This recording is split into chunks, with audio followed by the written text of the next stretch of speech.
This is the Scott Allen Miller vlog for the 17th of February, 2022. This is Leon, Nicaragua, and welcome to this episode. Today is Thursday, and it is a pretty relaxed day for us in Leon. We're in the house in Leon. Everybody's here just chilling, and I have to note, so the field that I like to record in and that I've done quite a few episodes in Las Piñas has been barbed wired off, so I'm not able to use it anymore. But I discovered this really cool park really near to my house in Leon, and I like it even better because it's a lot more interesting. There are so many benches to sit on and things going on, and it's got the river beside it and lots of trees and the amphitheater back. Like, it's just cool. It's pretty interesting, and I'm able to wander around. And some days this is all full of people playing baseball and using the swings, and other days it's pretty much empty. So it's perfect. I do have to show you though, I'm going to walk by and have a guest performer on the show here in just a minute that you may not expect in the middle of a city park with swings and, you know, all the swing sets and stuff for the kids, and that's a horse in the middle. I have no idea what's going on with that. So this morning we started off in Las Piñas and had to switch to Leon because I'm going up to wait for the billiards table to be built and topped and set up, because billiards are very complex. You can't just like move a table and stick it somewhere because it has to be level and it has to have new cloth and all that kind of stuff. So it's a big deal. It was supposed to happen yesterday. They never showed up, so they're going to show up today, possibly as early as 8 o'clock in the morning. So the kids and I got up early. Now, Paul and Dominica left really early because they're doing the shopping in Managua, and they have to leave at like 5 o'clock in the morning to do that. So they left really, really early and can't be around for the billiards table. So the kids and I got up. Now, Liesl actually ended up pretty much never sleeping. Luciana got up at 5 o'clock to get ready. I have no idea why. I got up at 6:30 because I had to walk the dogs and do all my stuff. So we were ready to get on the road at about 7:20. I had everything ready, right on the ball, really prepared. And of course, it wasn't until we got to the outskirts of Leon that I realized I had forgotten the key. So we had to quickly turn around, run back to the house, grab the key, run back again. It was a mess. And then it ended up that Wilbur was coming up to pick something up from the house anyway, just 30 minutes later. He could have just brought the key from my office. The whole thing was a huge waste of time and everything because we did that. It was really stupid. But that was really the morning, was really centered around getting there. That was hours of just stupidity and disaster because of all the running around we had to do. It turns out, of course, the same as they did yesterday, we didn't get the people to do the billiards today. They just didn't bother to show up. That's great. They swear they're going to be there tomorrow, but I have my doubts, a lot of them. I did a bit of video work today. I can't do any editing, again, because I'm in Leon. All of my editing stuff is in Las Piñas, so I'm really limited, but I did get a couple episodes shot, and I really like being able to record in Leon, just because I've been recording in Las Piñas for a year. I've kind of been everywhere in town pretty much filming. There's not a lot of new, really interesting stuff to do. I'll try to find some new stuff in the future, but it's an effort. Once the new house is built, that's going to be a lot more interesting. Once we start being able to film in the new restaurant and hotel, the new restaurant space at the hotel, that's going to be a little bit more interesting, but it's still pretty limited. There's not a lot. Leon, I have street after street, neighborhood after neighborhood, all kinds of things I can walk to, neat terrain. So I'm really enjoying being able to film around the city. It's not going to take very long before I've filmed more of the city than anyone else, and I'm really looking forward to getting some new cameras down here and doing some stuff with, like, for example, a 360 cam, which has been on my list of things I really want to get for a couple years, and Dominica's been on board, but she knows I'm waiting for the right one to come out, which is the GoPro Max 2. Really hoping that comes out this year. See the episode that should be up any day about the new GoPro cameras this year. If I get that, I will be using it a lot. Obviously, that's the point of buying a new camera, but I do want to do kind of a, you know, travel show in 360. So I want to just be able to present lots of Nicaragua in that format. I think that'll be really cool and interesting and something different. Not going to get a lot of viewers simply by the nature of being obscure. It's hard to use 360 footage, but it'll be something. So this evening, once I was done with work, we did all that, and I had to hook up the GoPro. When I do a day of filming, it actually takes about 12 to 18 hours to upload under our current internet speeds. Gotta deal with that. That's high on my list of things to be dealt with soon. So we're gonna look into that because it's just too slow. It's not a big deal. It's just that we're not paying for any kind of fast internet down here. We're using what's free with the apartment. We're happy with it. It's good enough to survive, but definitely middle of the afternoon, it gets crazy slow, and it is fiber, but and pretty reliable, but it's just not enough for our needs. This evening, Liesl and I decided to watch 13 Going on 30 from Netflix, which she had seen the other day and thought looked kind of interesting. It's totally not her thing. It's a rom-com, but I'm glad that she's willing to branch out into some new stuff, and she ended up enjoying that. She didn't love it, but she liked it.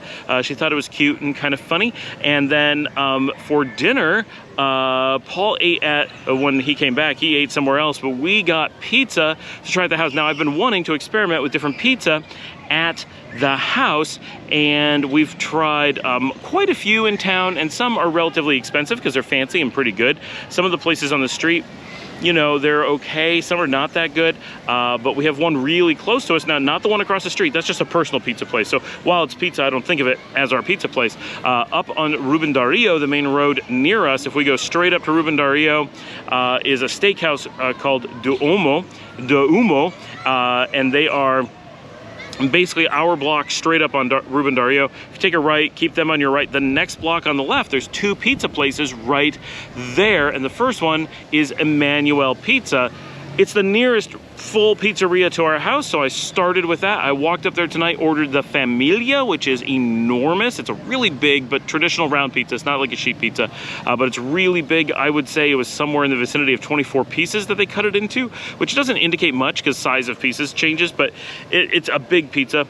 We got the 3 cheese, which is mozzarella and cheddar, and I can't remember what the other one was, something normal, and brought that back, and we really liked it. It was very familiar to me because it's like my mother's pizza in a lot of ways. The crust, it was the same thickness, the same style of the crust that my mother used to do. So it works well for me as bringing back memories of nostalgic pizza. Luciana really liked it, and Liesl liked it. So overall, it was a pretty big win. A giant pizza like that, certainly enough to feed 4 people, was 495 cord, which 45 cord of that's Cordoba, was the box. If we didn't need the box, it would only been 450. There's no tax on that. That's just the price. 500 cord we always think of as $20, but it's totally not. 700 is actually $20. It's actually closer to like $13 or $14. So this was roughly $13 with the box for this giant pizza. If we didn't need it, it would be really close to probably just a smidgen over $11. I guess 350 is $10. 385 is 11. So it'd been $12.5, I guess, for this really large pizza that feeds 4 and going out to a nice restaurant to get it. Not a fancy restaurant, and the crowd there was really good. It was a lot of families out. It was a really nice, clearly families going out for dinner kind of place. So it was a big success on pizza and movie tonight. We had a good evening. Went to bed early, pretty relaxed. Tomorrow will be Friday, and so we are hoping that the billiards table gets done. We're gonna be in Leon again all day. We may be in Leon all weekend, we don't really know. The big thing today though, and I didn't mention this, while they were shopping in Managua, Paul and Dominica went and met with the, oh, do you wanna be on the video? Oh, down there? Yeah. This is my guest star today. And they went to Managua and they signed the contracts for the new space, the new other half of the hotel. I say new, this used to be the hotel quite some time ago, and due to disagreements or mismanagement or whatever, the use of that space was lost for a long time. We have spent almost an entire year proving ourselves as being potentially good stewards and trustworthy payers of that space, and planning to stick around, and it took a lot of kismet to kind of put it all together and make this happen for us, and it was a near thing that it didn't happen, and we've been really worried that the deal was going to fall through at the last second, even though we paid for the property a couple days ago. There's just a lot to go wrong until you have a signed legal contract. But now money has changed hands. We have possession. The contract is signed. We're able to tell everyone what's going on. We have the other space. So the hotel is twice as big. On the show, I've already shown it. That's because we knew it was being signed, and we have a 7-day buffer on the episodes of the show before it goes live. So you guys saw it before we were actually comfortable announcing it if you go by the dates of the episodes. So that's very, very exciting for us. We cannot wait. Now today is Thursday that we signed it. On Saturday, Yvonne gets back from her regular vacation, and we're not doing anything with the space until she gets back, so she can be in charge of the design and all the planning and everything that's going on over there. But primarily, we know it's going to be a restaurant, beach restaurant, semi-beach restaurant, and indoor space that we desperately need, and bar, because it has a really good space for being a bar, and it has a space for doing live music and that kind of stuff, which we really don't have at the current space. We could do it, but it'd be tough. This space was always where the live music was done, and so we're really excited to be able to bring that back. For me, the live music is cool, and I like supporting the artist. For Dominica, it's her thing that she loves. She really likes going out to the bar for live music, and tomorrow night, that's what we'll be doing in León, going out to Via Via for the live music there, as she likes to do on Friday nights. So it's perfect that we're going to be able to be part of that live music circuit in the area. A really big boost, I think, to the beach, a boost to the hotel, and gives us some interest, because right now all we have is the sunset, and we need reasons for people to stay and linger after sunset for something exciting and possibly draw people in for some special event, because the sunset's every night, so it's hard to say, hey, come see our sunset 365 days a year. We need to provide things that are really exciting, whether they're food or drink specials, live music, DJs, and of course the sunset, to convince people to get there early and enjoy a happy hour and sunset before staying late for dinner and live music. Whew, it's a lot going on, and pretty much that's it. We have a lot of pokers in the fire right now, a lot of exciting things going on. If you ever wonder what Walmart would look like in a city that's old and colonial and they have to match all of the architecture, look no further. This is our local Walmart in our neighborhood.